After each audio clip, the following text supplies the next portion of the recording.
اب آتے ہیں جو سب سے امپورٹنٹ ہمارا لفظ ہے ہماری ریشنل سوسائٹی کے حوالے سے، وہ ریشنلزم بذات خود ہے۔ اگر اس کی میں عام فہم جو ڈکشنری ڈیفینیشن ہے پہلے اسی سے آغاز کر لیتے ہیں کہ دی پریکٹس اور principle of basing opinions and actions on reason and knowledge rather than on religious belief اور ایموشنل رسپانس۔ تو اگر آپ اپنی پریکٹس یا جو اوپینینز ہیں وہ ریزن کی بنیاد پہ کر رہے ہیں تو وہ پھر ریشنلزم ہے۔ اور اگر آپ کسی بھی بلیف، یہاں تو ورڈ ریلیجیس بلیف استعمال ہوا ہے، میرے حساب سے کسی قسم کی بھی بلیف، بعض اوقات وہ ایک نیشنلسٹ بلیف بھی ہو سکتی ہے، جیسے ہٹلر کہ ہم سب سے سپیریئر ہیں، یا کچھ ہمارے مارکسسٹ دوست، وہ یقیناً ریلیجیس بلیف تو نہیں ہے لیکن بلیف تو بلیف ہے۔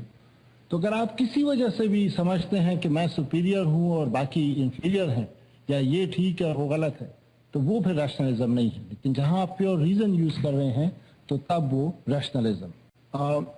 اگر ہم ریشنلزم کی ذرا پیچھے ہسٹری دیکھیں تو ہمیں جیسے پلیٹو میرے خیال میں وہ ایک ریشنلسٹ تھا، ہر ڈسکشن وہ ایک ریزن اور آرگومنٹس کی بنیاد پہ اپنی رائٹنگس میں کرتا ہے۔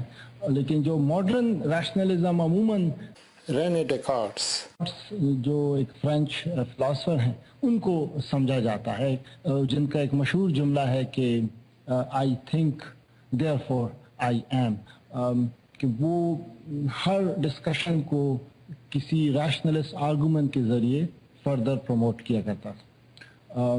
تو یہ میں اس کی تھوڑا جو پیچھے بنیاد بتانا چاہ رہا تھا کہ فلسافیکل ٹریڈیشن میں ریشنلزم ایک امپورٹنٹ اسٹریم آف تھاٹ ہے۔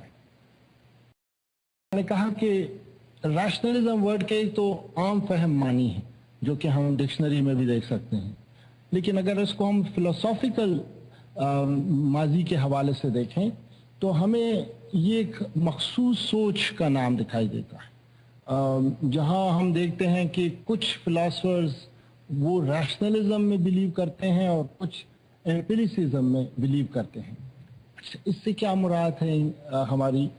ریشنلزم میں یہ ہے کہ آپ یہ سوچتے ہیں کہ حقیقت کو آپ آرگومنٹ کے ذریعے پوری طرح سمجھ سکتے ہیں، یعنی انسانی ذہن خود سوچ سوچ کر حقیقت کی گہرائی تک پہنچ سکتا ہے۔ جو امپیریسسٹ آن دی ادر ہینڈ وہ یہ کہتے ہیں کہ نہیں، نالج صرف ہیومن سینسز کے ذریعے حاصل کیا جا سکتا ہے۔ تو یہ ایک ڈیبیٹ چلتی رہی ہے فلاسفی میں کہ جہاں پہ ریشنلسٹ وہ والے ہیں جو کہ پریکٹیکل سائڈ سے زیادہ ڈسکشن سائڈ پہ آرگومنٹس کے ذریعے حقیقت کو سمجھنے کی کوشش کرتے ہیں، تو وہ ریشنلسٹ کہلاتے ہیں۔ یہاں اکثر ورڈ ڈیڈکٹیو ورسز انڈکٹیو بھی یوز ہوتا ہے۔ ڈیڈکٹیو میں شروع میں ایک بات کو سچ تسلیم کر لیتا ہوں، جیسے ہماری ڈسکشنز میں بعض اوقات اکثر آتا ہے کہ اچھا کیا آپ یہ مانتے ہیں کہ قرآن اللہ کی کتاب ہے؟ آپ نے اگر کہہ دیا ہاں ہے، تو اس کے بعد پھر وہ اچھا تو یہ چیز پھر قرآن میں آئی ہے اس لیے یہ بھی ٹھیک ہے۔ تو وہ آپ کچھ باتوں کو شروع میں فار گرانٹیڈ سچ سمجھیں گے، اس پہ ڈسکشن نہیں ہو سکتی، اور اس کے بعد پھر اس سے ریزننگ کر کے مزید نتائج حاصل کرتے ہیں۔ جیسے اکثر ہم، اگر آپ کو یاد ہو جیومیٹری میں تھیورم، کہ آپ شروع میں ایک تھیورم کو پروو کر لیں اور اس سے پھر آپ آگے بہت سارے نئے تھیورمز پروو کرتے ہیں، تو یہ ڈیڈکٹیو تھنکنگ ہے۔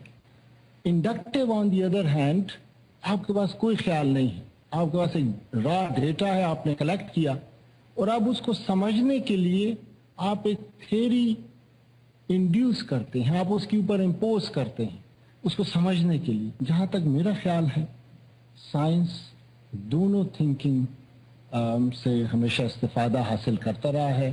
ڈیڈکٹیو تھنکنگ بھی امپورٹنٹ ہے اور انڈکٹیو بھی۔ میرے خیال میں اگر دونوں کو علیحدہ نافذ کرنے کی کوشش کی جائے تو وہ صحیح نہیں ہے۔ ہمیں پارٹلی ڈیڈکٹیو ہونا چاہیے آرگومنٹس کو فردر کرنے کے لیے، لیکن ایٹ دا سیم ٹائم اگر ہم صرف ڈیڈکٹیو رہیں تو جیسے چارلس ڈارون نے نئی تھیوری پیش کی کیونکہ اس نے نیا ڈیٹا کلیکٹ کیا، گیلیلیو نے نئی تھیوری اس لیے پیش کی کہ اس نے نیا ڈیٹا کلیکٹ کیا، تو اس لیے انڈکٹیو تھنکنگ بھی بہت ضروری۔ اگر ہم پولیٹیکل سائٹ پہ دیکھیں کہ وہاں ریشنلزم سے کیا مراد ہے، ذرا فلسافیکل کو تھوڑی دیر کے لیے بھول جائیں، تو وہاں لاز اور پالیسیز، جو حکومت لاز اور پالیسیز بناتی ہے، ان کی بنیاد ریزن اور ایویڈنس کے اوپر ہو بجائے اس کے کہ بلیفز پہ ہو۔ تو یہاں ہم دیکھتے ہیں کہ یہ سیکولرزم کے ذرا قریب قریب جا رہا ہے اگر ہم اس ڈیفینیشن پہ دیکھیں۔ تو اس لیے میں نے شروع میں کہا کہ یہ ٹرمینالوجی کافی ایک دوسرے کے ساتھ انٹر لنکڈ ہیں اور قریب قریب۔ اس کا تیسرا جو ہم ریشنل سوسائٹی آف پاکستان پھر کیا مطلب اس سے عموماً لیتی ہے،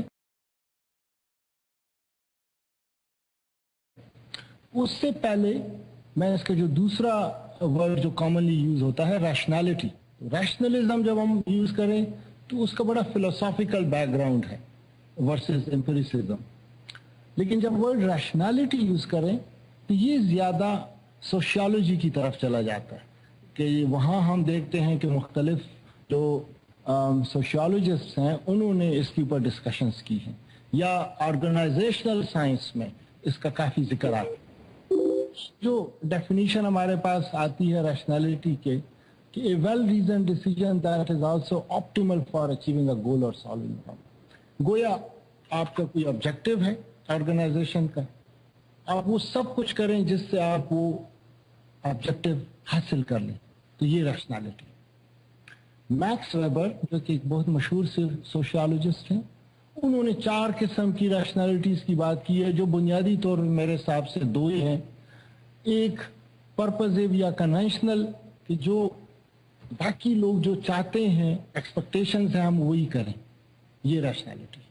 اگر ہر کوئی سمجھتا ہے کہ ٹوپی پہننا یہ ضروری ہے محفل میں آنے کے لیے، تو میں بھی جلدی ٹوپی پہن لیتا ہوں کہ میں اچھا لگوں یہاں پہ، تو گویا you want to comply with the norms of your surroundings, تو یہ ایک تو وہ ریشنالٹی ہے۔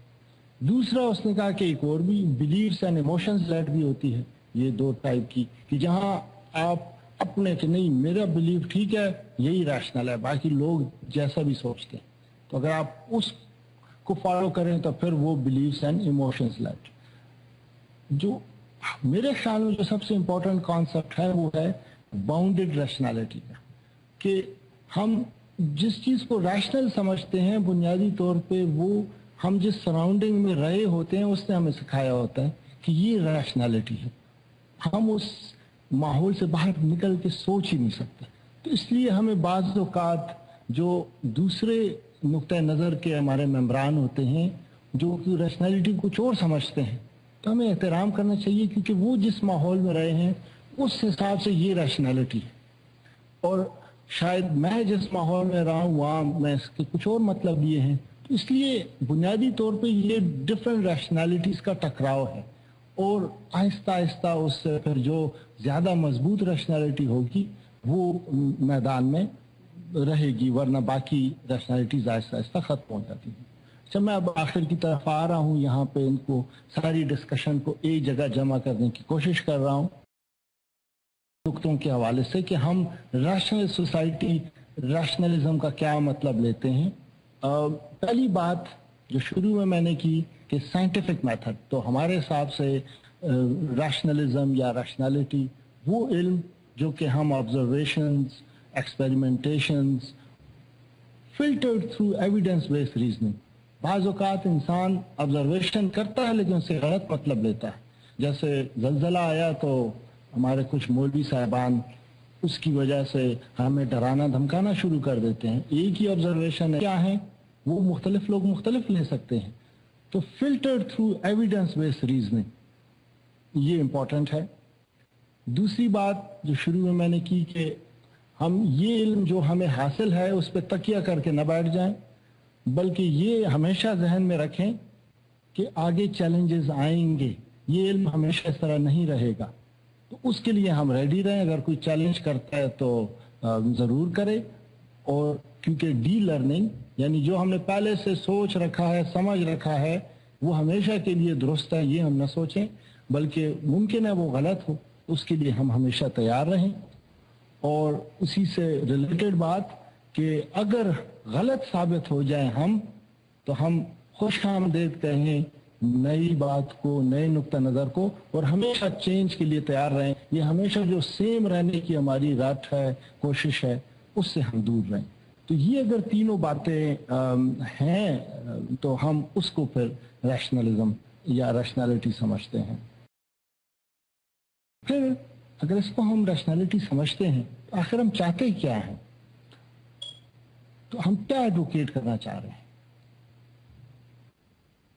یہاں یہ بات میں واضح کر دوں کہ اگر ہم اپنے سوسائٹی میں، اپنے معاشرے میں، اپنی کمیونٹی میں کسی چیز کو ناپسند کرتے ہیں یا تنقید کرتے ہیں تو اس کا مطلب ہرگز یہ نہیں کہ ہم یہ چاہ رہے ہیں، یہ پرچار کرنا چاہ رہے ہیں کہ یہ فلاں سوسائٹی کتنی اچھی ہے، آئے ہم اندھا دھند تقلید شروع کر دیں، وہی بن جائیں۔ ایسی بات بھی نہیں ہے۔ ہم جو انسپریشن لے رہے ہیں وہ اینیمل سیل کی میمبرین سے لے رہے ہیں۔ یہ اینیمل سیل کا میمبرین انتہائی انٹیلیجنٹ ایکٹیویٹیز کرتا ہے، اور زندگی کی بنیاد ہے اس کی ایکٹیویٹی کہ ہر اس چیز کو جو کہ سیل کی زندگی کے لیے ضروری ہے انسان، اور ہر اس چیز کو جو کہ ٹاکسک ہے، جو کہ غیر ضروری ہے، اس کو وہ نکال باہر کر دیتا ہے، اور ہر وہ چیز جو کہ سیل کے لیے ضروری ہے اس کو اندر خوش آمدید کرتا ہے، آنے دیتا ہے، اور ہر وہ چیز جو کہ خطرناک ہے اس کو روکنے کی کوشش کرتا ہے۔ تو میرے خیال میں ریشنلزم، جو ریشنلسٹ چینج ایسی ہی ہونی چاہیے کہ اگر ہم اپنے معاشرے میں کچھ اچھی چیزیں دیکھتے ہیں، اچھی روایات ہیں، اس کو ریٹین کریں، لیکن جو روایات ختم ہو چکی ہیں، اب نہیں چل سکتی، نقصان دہ ہیں، ان کو چھوڑنے میں بھی ہمیں کسی قسم کی شرم محسوس نہ ہو، اس کے لیے ہم ہمیشہ ریڈی رہیں۔ اور اسی طرح اگر باہر کے معاشروں میں ہم اگر کوئی اچھی بات دیکھتے ہیں تو اس کو امبریس کریں، اور اگر کوئی غلط بات ہے تو بے شک اس سے خود کو دور رکھیں۔ اسی طرح ہم ایک اچھی ریشنلسٹ چینج اپنے معاشرے میں لا سکتے ہیں۔ تو میں اس بات پہ اپنی گفتگو کا اختتام کروں گا۔ Thank you for listening. آپ کا بہت بہت شکریہ۔